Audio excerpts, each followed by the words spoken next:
आप लोगों को एक बात बताना चाहता हूँ कि जब मोदी जी आए और नोटबंदी की, तो उस समय हमने भी उनको बधाई दी थी, क्योंकि मुझे भी लगा था वास्तव में भ्रष्टाचार इसके बाद खत्म हो जाएगा।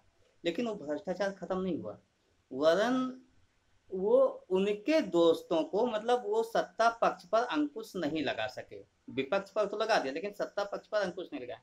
यानी जितना देश का धन था उससे ज्यादा तो वापस आ गया, उससे ज्यादा कहीं वापस आ गया। तो इसका मतलब भ्रष्टाचार जो था, जो काला धन था, वो सफेद हो गया। दूसरी बात, कोरोना काल के बाद उद्योग धंधों में बहुत ज्यादा गिरावट आने लगी। कहा जाता है कि इन्होंने स्थितियों को बहुत अच्छी तरीके से संभाल लिया, लेकिन मैं नहीं मानता हूं कि इन्होंने संभाल लिया था। स्थितियों को मोदी जी ने नहीं संभाला, स्थितियां खुद ब खुद भारतीय परिवेश की वजह से संभल गई, क्योंकि भारत का व्यक्ति, भारत के लोग गांव देहात में रहते हैं, अधिकांश उस मिट्टी में सने हुए होते हैं, जो कि धूप सहते हैं, छांव सहते हैं, गर्मी सहते हैं, ठंडी सहते हैं, बारिश सह लेते हैं। तो इनको वो बीमारी उतना चपेट में नहीं ले पाई जितना लेना चाहिए था। बाकी देखा जाए कि चपेट में लिया तो कोरोना की सेकेंड लहर ने व्यापक रूप से चपेट में लिया था, और सरकार कुछ भी नहीं कर पाई थी। यहाँ तक कि वो तो कफन भी खिंचवा रही थी, लाशों को छिपा भी रही थी। तो ऐसा सरकार ने कुछ नहीं किया। वो स्वाभाविक रूप से यहाँ का परिवेश जो है, यहाँ का वातावरण जो है, या ये कहिए कि हमारे बुजुर्गों ने, दादा दादियों ने जो नुस्खे बताए हैं, उन नुस्खों ने काम कर दिया है आपका। गांव के झोला छाप डॉक्टर, जिन्हें आप लोग डांटते हो, गाली देते हो, अभी कोई बात हो जाए तो आप कहते हो झोला छाप डॉक्टर हैं, लेकिन वही आपके रहनुमा होते हैं। जब थोड़ा सा फीवर हो जाए, थोड़ी सी समस्या आ जाए, सर्दी खांसी हो जाए, तो आप उन्हीं के पास जाते हो, उनको ऐसे आप भला बुरा कहते हो। तो उन लोगों ने आपकी वास्तव में मदद की थी। सरकारी मशीनरी ने आपकी उस लेवल पर मदद नहीं की जहां मदद करनी चाहिए। बड़े बड़े जो संस्थान है, उन्होंने मदद आपकी नहीं की। पैसा तो ले लिया, पैसा खूब लिया, लेकिन आपके अपने लोगों से भी मिलने नहीं दिया, मुलाकात नहीं करने दिया, और उनकी वो देखभाल नहीं की। यानी सलाखों के पीछे बंद कर दिया। उसके बाद उनको एकांत में रहने के लिए विवश कर दिया। उनको खाना पानी मिल रहा है समय से, नहीं मिल रहा, उनकी दवा मिल रही नहीं मिल रही, कोई मतलब नहीं। सब कुछ आप उनसे कनेक्ट नहीं रह पाए, डिसकनेक्ट हो गए थे। तो ये सब अव्यवस्थाएं बहुत नहीं, लेकिन इसका संबंध सीधे रोजगार से नहीं हुआ। ये नहीं कहा जा सकता कोरोना की वजह से रोजगार हमारे समाप्त हो गए। रोजगार इसलिए नहीं समाप्त हुए कि मोदी जी आते ही ये कहा था 2 करोड़ रोजगार हम प्रतिवर्ष देंगे। 2 करोड़ का मतलब होता है, आज 8 साल हो गया, तो जहां तक मुझे टेबल याद है, 8 दूनी 16 होता है। 139, आपके यहाँ 139 करोड़ लोग हैं, तो 16 9 144। ठीक है, इसका मतलब 9 से कम तो 8.5 के लगभग हो गया। कहने का मतलब हुआ कि 8.5 आदमी आपके 2 परिवार में, वैसे संयुक्त परिवार होता है अपने यहाँ, 8 10 आदमी हर परिवार में होते हैं। तो मैं कहता हूँ एक परिवार का एक व्यक्ति तो कहीं लगा होगा। लेकिन अगर चलो, मैं जानता हूँ हम दो, हमारे दो का सब लोगों ने पालन किया है, तो भी पड़ोसी का मिला लो तो 8 व्यक्ति हो जाते हैं। तो इसका मतलब मैं और मेरा पड़ोसी मिला लो, दोनों में से कोई एक सफल हुआ होना चाहिए। सफल का मतलब मैं नहीं कहता वो सरकारी नौकरी ही दिए हों, कहीं उनकी एमएसएमई जो योजना है, रोजगार की है, लघु उद्योग की है, कुटीर उद्योग की है, उससे लाभान्वित होना चाहिए कोई व्यक्ति। उससे भी लाभान्वित लोग नहीं मिल रहे हैं, नौकरियों में नहीं मिलने, किसी प्राइवेट नौकरी में अच्छे ओहदे पर जाते हुए आपको नहीं दिखे होंगे। तो आप अपने पड़ोसी का देखिए ना। अगर बाई चांस आपका पड़ोसी मिल जाए, तो आप मानक का ये मतलब नहीं होता कि आप सिर्फ अपने घर का, अपने परिवार का देखो। मानक का मतलब होता है अपने गांव का सर्वे कीजिए, 10 20 परिवारों का सर्वे कीजिए। तो आप अपने आसपास 10 20 परिवारों का सर्वे कर लीजिए, और 10 20 परिवारों को देखने के बाद देखिए क्या उसमें से आधे परिवार पा चुके हैं जॉब। कहने का मतलब अगर आधे परिवार जॉब पाए होते, कहीं वेल सेटल होते, उनका धंधा चल रहा होता, तो ये स्थिति ना आती। आज मैं जो देख रहा हूँ, वैसे कहा जाता है कि सावन भादो बहुत खराब महीने होते हैं, इसमें लोगों के पास धन नहीं होता है, दुकानदारों के पास दुकान भी नहीं चलती है। लेकिन सच्चाई ये है कि कुछ ना कुछ काम तो चलता रहता है।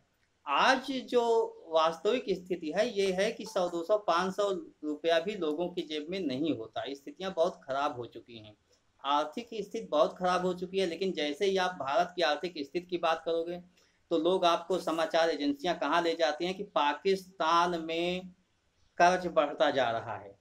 जब आप यहाँ की बात करोगे कि हमें रोजगार चाहिए, तो तुरंत कहेंगे कि आपका हिंदू धर्म खतरे में आ गया है।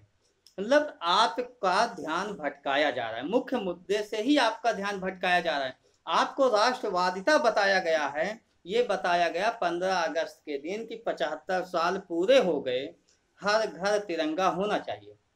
सब लोगों ने उसे राष्ट्रवाद से जोड़कर माना, वास्तव में हर घर होना चाहिए। ठीक है, आपने अच्छी बात की, लेकिन आपने तिरंगे का सम्मान कैसे होना चाहिए वो तो हमारे लोगों को सिखाया ही नहीं है।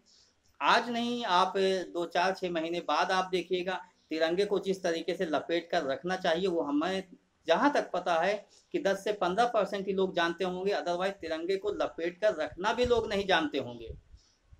तो आपने राष्ट्रभक्ति केवल कह देने से राष्ट्रभक्ति नहीं होती है, वो किसी भी तरीके से लपेट कर रख देंगे। जब आप ये कह सकते हो कि हर घर हम तिरंगा लगवा सकते हैं, तो आप ये क्यों नहीं कह सकते हो हर घर को हम रोजगार दे सकते हैं? आप ये क्यों नहीं कर सकते हो किसी घर में कोई बीमार ऐसा नहीं होगा जो बेड पर पड़ा होगा, पैसे के इलाज में, पैसे के अभाव में उसका इलाज नहीं होगा? इसका मतलब हुआ सरकार की नीयत में खोट है। इस सरकार का जो अभी आपके पास सरकार है उसमें सबसे रिजल्टिंग जो है नितिन गडकरी जी हैं, जहां तक मैं जानता हूं सबसे अच्छे आपके पास मंत्री हैं, लेकिन उनका देखा जाए तो उनसे ही 36 का आंकड़ा उनमें चल रहा है। खैर, इन सब समस्याओं का रीजन ये है, इन सब समस्याओं की वजह से ही हम लोग आज यह सोचने के लिए विवश हो गए हैं कि एक राजनीतिक पार्टी के रूप में आगे बढ़ा जाए। कहने का ये हुआ, आज़ादी का अमृत महोत्सव यानी 75 साल हो गए, और 15 16 17 मतलब 3 दिन और बीच, 75 साल 3 दिन बीत चुके हैं आपकी आज़ादी को। और आज देखा जाए तो संपन्नता हर घर में नहीं आ पाई है। आज़ादी का अमृत महोत्सव हम लोग मना रहे हैं, यहाँ तक कि मैं सोशल मीडिया में जब देखा हूँ तो 75 साल तो पूरा हो गए 14 अगस्त को, 15 अगस्त को 76वां स्वतंत्रता दिवस होना चाहिए, लेकिन सोशल मीडिया में लोग उसको 75वां लिख रहे हैं। जबकि ऐसे लोगों को केवल ये कि अगर आप तीसरी चौथी क्लास पढ़े हो तो गिन के भी निकाल सकते हो भाई कि ये 75 नहीं 76वां है। चलो आप गिन के, गिनती आपकी नहीं आती, 75 तक आपको गिनती नहीं याद है, 75 तक, तो आपको इतना तो याद है कि राष्ट्रपति महोदया ने क्या बोला है शाम को, स्वतंत्रता की शाम को, ठीक है, पूर्व संध्या पर, उसको तो सुन लिए होते। मोदी जी का जब लाइव चल रहा था तो वहां कमेंटेटर वाले कुछ बोल रहे थे, उसको सुन लिए होते। लेकिन नहीं, आपने क्या देखा, जो सोशल मीडिया में 75 साल आजादी का अमृत महोत्सव आ रहा था उसको देख रहे थे। वो 75 साल इसलिए लिखा गया था, 75 साल पूरे हो गए, अब हम 76वें में प्रवेश कर रहे हैं। इसका मतलब जनता बहुत कुछ गलत समझ लेती है, होता कुछ है उसको समझती कुछ है। तो इन स्थितियों से जो लोग समझ रहे हैं कि हाँ बहुत कुछ गलत हो रहा है, उन्हें आगे स्वयं पढ़ना होगा और स्वयं बढ़ के इन विपरीत स्थितियों से लोगों को निकालना होगा, बताना होगा कि आप यहाँ गलतियां कर रहे हो और इन स्थितियों से आप आगे निकलिए। मैं एक किस्सा सुनाना चाहूंगा कि भारत की जनता है कहाँ, वो जाना क्या चाहती है, वो चाहती क्या है। जैसे भारत की जनता को मैं बहुत, आप लोग अपना थोड़ा माइक म्यूट कर लीजिए। भारत की जनता को मैं ये मानता हूँ कि बहुत समझदार है, बहुत चतुर है। जैसे एक मेढक होता है, बहुत समझदार होता है, बहुत चतुर होता है, बहुत ताकत होती है, वो छलांग लगाता है तो भर से बहुत दूर जाकर पड़ जाता है। तो चालाक तो है वो, लेकिन उसमें एक खासियत भी है, सहन शक्ति की, टेम्परेचर को चेंज करने की। अगर एक कढ़ाई में मेढक को रख दिया जाए पानी भर के तो तैरता रहेगा मस्त। नीचे से अगर आप धीरे धीरे टेम्परेचर बढ़ाते जाओ तो मेढक क्या करता है, उसमें तैरता रहता है, वो अपने टेम्परेचर को अपनी बॉडी से एब्जॉर्व करता रहता है, मतलब अपने टेम्परेचर को चेंज करता रहता है। और चेंज करते करते यानी पूरी इंटरनल एनर्जी जो है उसको पूरा का पूरा गंवा देता है, एक ऐसी स्थिति आ जाती है। जब आँच कुछ ज़्यादा होती है, टेम्परेचर ज़्यादा होता है, तो उसके पास वो शक्ति नहीं रहती को उछल कर कड़ाही से बाहर जा सके। वही स्थिति आज भारत की जनता की है। और कुछ परिवारों की अगर नहीं है तो उनकी स्थिति ये है कि कुछ दिन में हो जाएगी। ऐसा तो हमारे मोदी जी कहते हैं कि हमने 80 करोड़ लोगों को कटोरा पकड़ा दिया है। अरे कटोरा नहीं, मतलब राशन दे दिया, ये कहते हैं। लेकिन मैं तो वही कहता हूँ ना कि वो राशन दे रहे हैं तो लोग खा रहे हैं, इसका मतलब हुआ 80 करोड़ लोगों को उन्होंने इस काबिल बना दिया है कि उनके बिना राशन के वो लोग अपना जीवन यापन बेहतर तरीके से नहीं कर सकते। तो ये परिस्थितियां हैं, ये स्थितियां इस तरीके से लोगों को इस मोड़ पर देश की सरकार ने ले आकर खड़ा कर दिया। यही कारण है कि हम लोगों को सोचना पड़ रहा है कि रोजगार नहीं है, न्याय नहीं है, सुरक्षा नहीं है, हमारे पास है क्या? कुछ भी तो नहीं है। तो हम एक आज़ादी का दूसरा संघर्ष क्यों ना शुरू करें? वो उस अधिकार का संघर्ष होना चाहिए जिसे कि हमारे स्वतंत्रता संग्राम सेनानियों ने संविधान के रूप में दिया था।